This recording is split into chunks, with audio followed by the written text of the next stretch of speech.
Indodakazi kaSiphesihle Cele inebhizinisi lokuthengisa inyama. Ukuphethuka kwesifo samatele kumphazamise kakhulu ke njengoba engasafiki amakhasimende angaphandle ukuzothenga inyama kuyena. Ibhizinisi eliaffectekile kakhulu, mina kusilela ibhizinisi kodwa likandodakazi.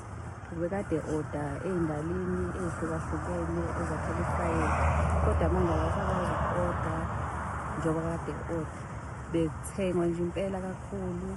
Manje sekuthenga abantu belokhali kuphela, abantu abasuka kude abakhele indawo yasefrayedi abasakwazi ukuzothenga ngenxa yalesi sifo lesi. Lokhu kukhathaza kakhulu umkhandlu wamasipala wabaqulusi njengoba abafuyi bengasakwazi ukuphuma kule ndawo ukuqhuba ibhizinisi labo.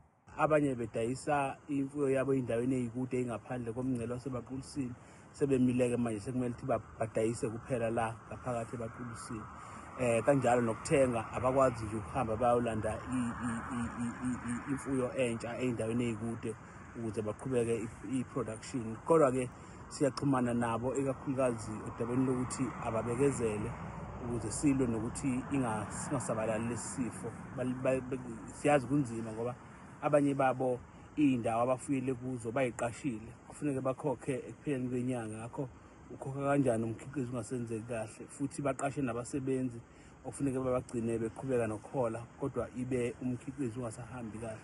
Ngomsombuluko ungqongqoshe wezolimo uJohn Steenhuisen kanye nowengamele ezolimo eGauteng uVuyiswa Ramokgopa bavakashele ipulazi elisabalalisa inyama iKaren Beef ukuyobona ukuthi ke luhamba kanjani uhlelo lokugomela amatele. Kugonywe izinkomo ezingaphezulu kweyinkulungwane ezingama-27 ngempela sonto eGauteng njengoba ke kubheduke isifo samatele khona. Izifundazwe iGauteng neKwaZulu-Natal zihlonzwe njengesizinda salesi sifo kulandele iMpumalanga neNorth West.